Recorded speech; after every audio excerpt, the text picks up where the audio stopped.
Nobody warns you about this part.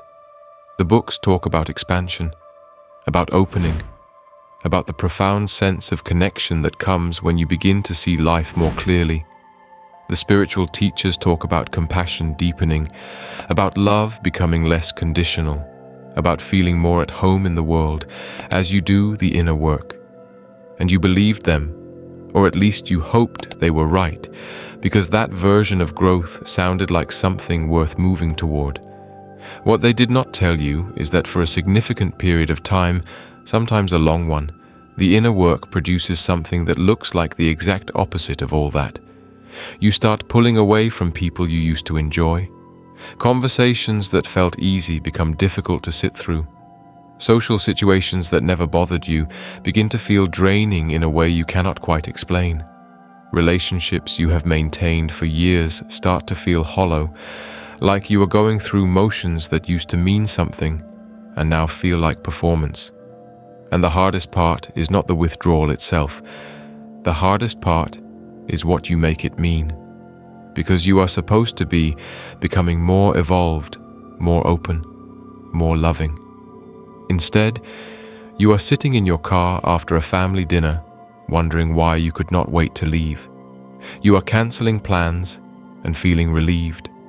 You are finding yourself craving solitude the way you used to crave connection.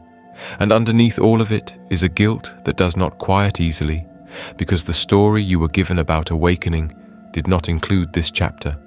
Carl Jung would tell you that it should have. Because what you are experiencing is not a detour from genuine psychological transformation. It is one of its most consistent and most reliable features. He observed it in patient after patient undergoing what he called individuation, the process of becoming genuinely yourself. And he was specific about what it was, what caused it, and crucially, what it meant about where you were in the process. This is that explanation. The first thing to understand is what you are actually seeing. Before awakening, in Jung's framework, you move through the social world with a kind of helpful filter in place. He called it the persona, the mask, the carefully constructed social self that you assembled over years of learning which parts of you were welcome and which needed to be managed or hidden. You learned to perform agreeableness when you felt irritated. You learned to perform interest when you felt nothing. You learned to smile through things that diminished you, because smiling was what kept the peace, and keeping the peace was what kept you safe. The crucial thing Jung observed was that over time, this performance became invisible even to the person doing it. The mask became so habituated, so automatic, so deeply woven into every social interaction that you stopped experiencing it as a mask at all. It felt like your face. And the performances you witnessed in other people, their masks, their social presentations, their carefully managed versions of themselves, you stopped seeing those as performances either. They were just people, just the way things were, just the texture of ordinary social life. Awakening, in Jung's clinical observation, dismantles that filter. Not all at once and not cleanly, but progressively and irreversibly. And what you are left with, once it begins to dissolve, is the ability to perceive something you could not perceive before. You start seeing the gap, the space between what people present and what is actually happening underneath. The anxiety living beneath someone's performed confidence.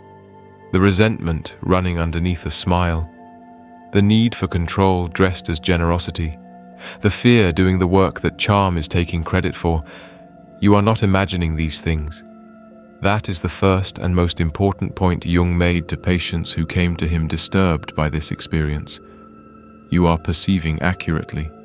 The filter that kept you comfortable in your comfortable ignorance has dissolved, and what you are seeing now is what was always there. You just did not have the perceptual access to it before. And this is why you start disliking social situations. Not because people have become worse, not because you have become superior, but because every interaction now contains two conversations simultaneously, the spoken one, where everything proceeds normally, and the one running underneath it, where the actual psychological dynamics are playing out.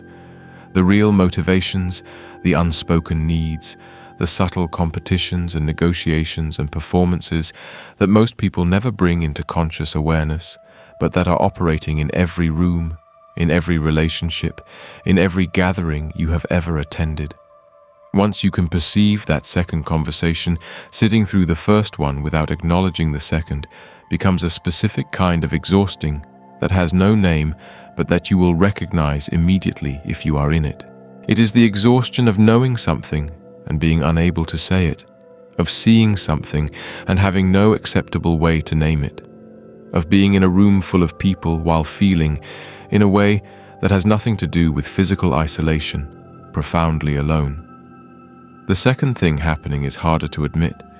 When you begin to see through other people's performances, you inevitably begin to see through your own.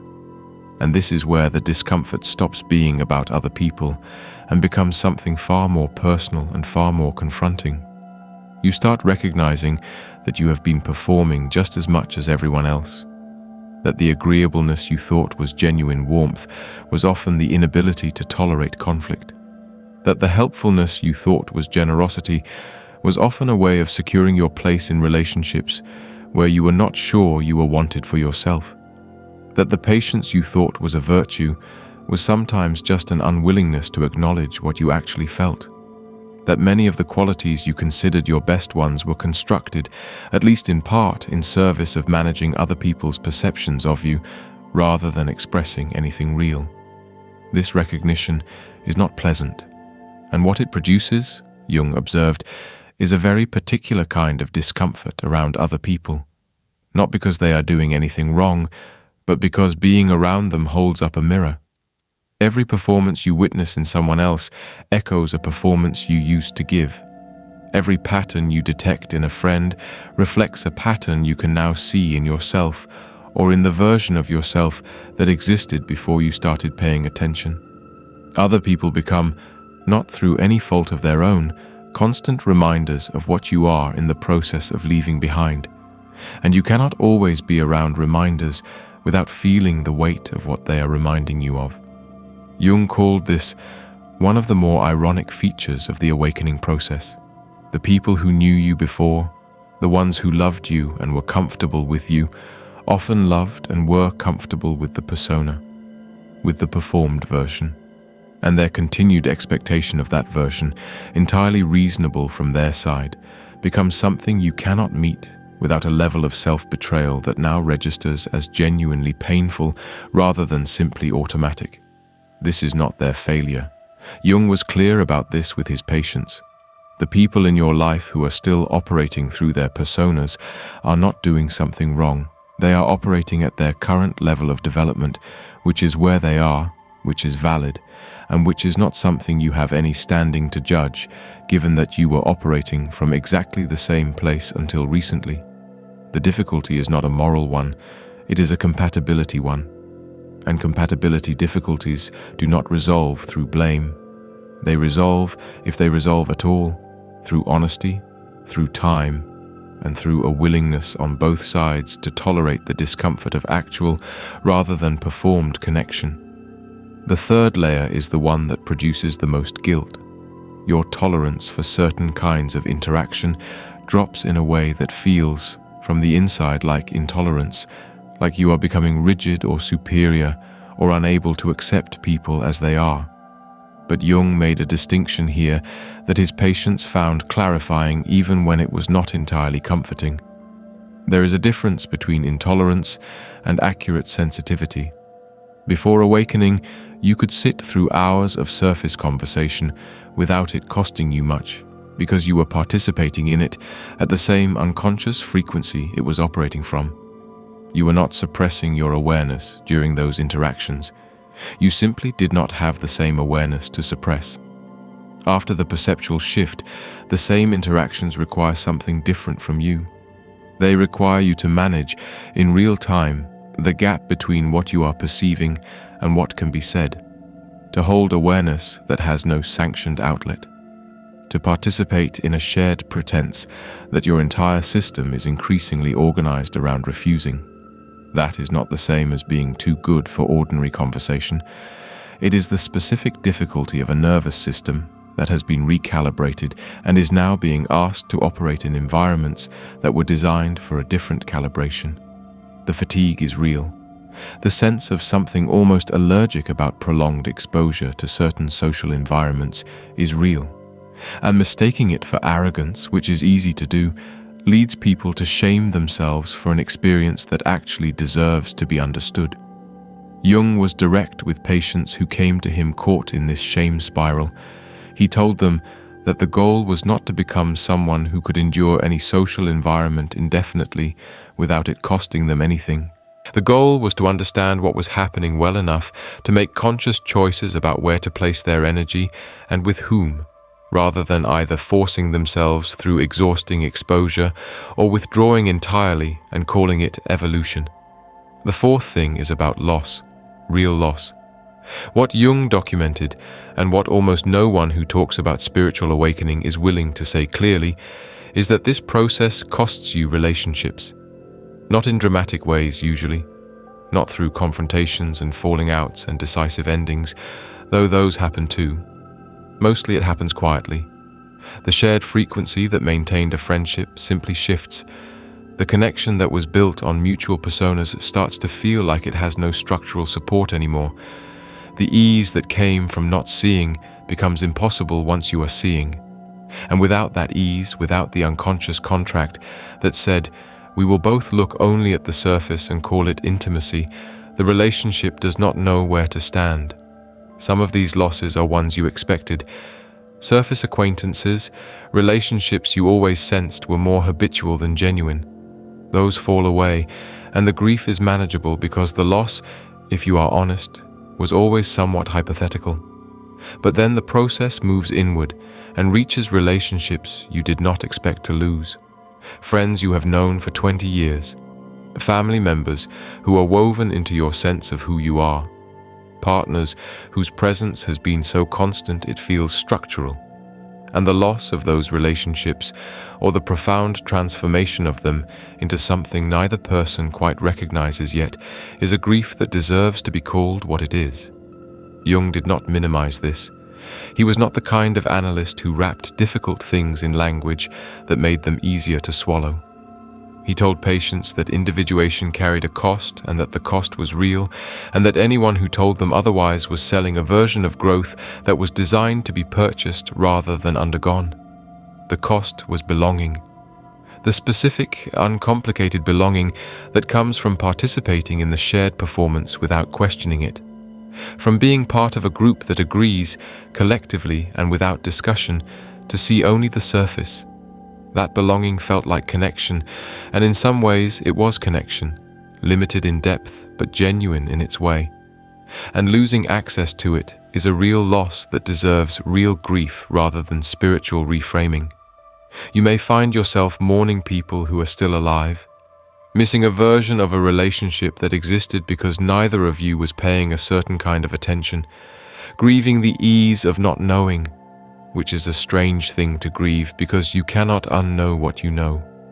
But the longing for the simplicity of the time before seeing is legitimate, and it deserves space rather than dismissal.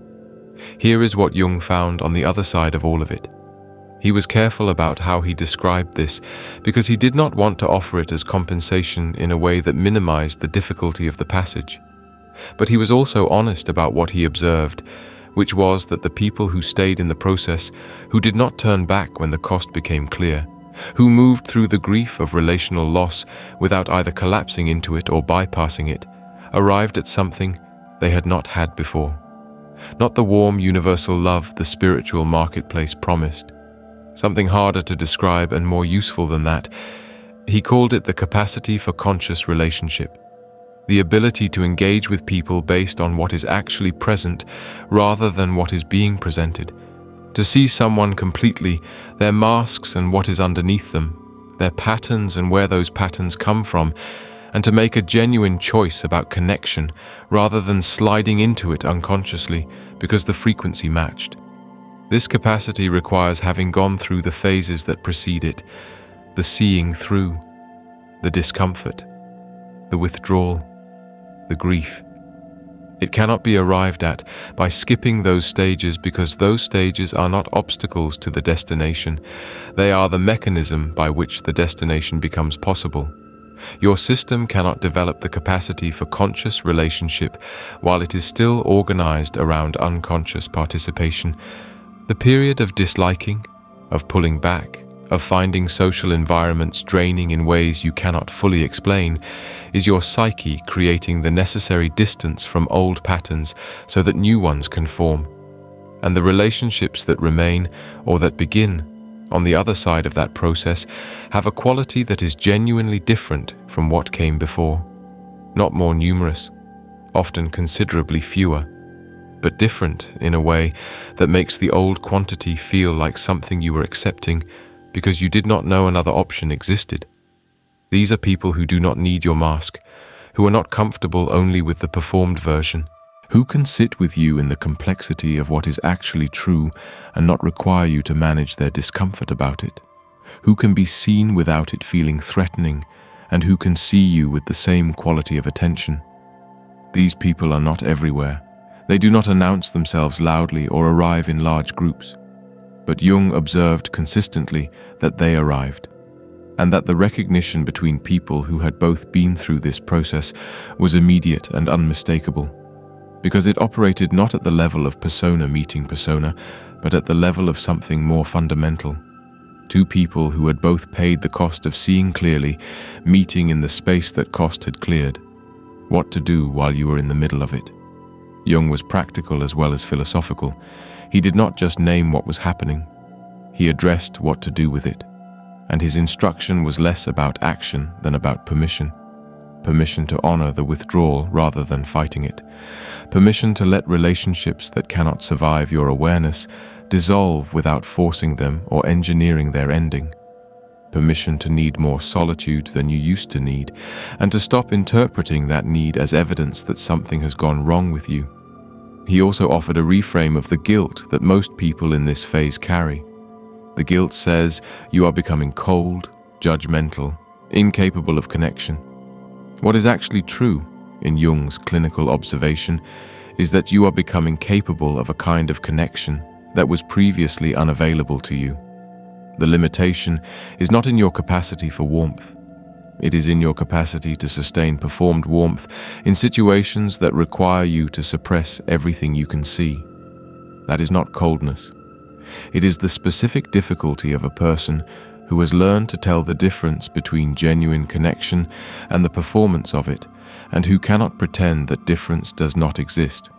He also named something that is easy to miss in the middle of the experience. The disliking is not the final state. It is a transitional state. The reactivity, the revulsion, the almost allergic response to certain social environments, these are the features of a system in the middle of recalibration. They are not who you are becoming. They are what the process of becoming requires you to move through. The person on the other side of this is not someone who dislikes people. They are someone who has developed a highly refined and genuinely honest capacity for discernment about which people and which connections deserve their presence and which do not. That discernment is not arrogance. It is not the belief that you are better than others. It is the natural outcome of a person who has paid the price of seeing clearly and who has decided, having paid it, that they would prefer to spend their relational energy in places where something real can happen, rather than in places that require the suppression of everything they now know. Jung said, in various ways across decades of writing and clinical work, that consciousness is not a comfortable gift. It is a disruptive one. It disrupts your relationship to yourself, to your history, to the stories you have carried about who you are and why. And it disrupts your relationship to other people, to the social world, to the comfortable performances that made belonging feel accessible even when it was not, in the deepest sense, real.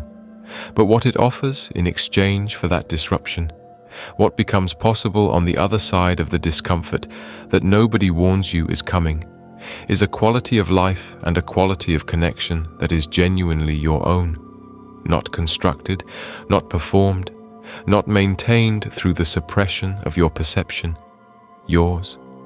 with all the difficulty and all the depth that word actually contains.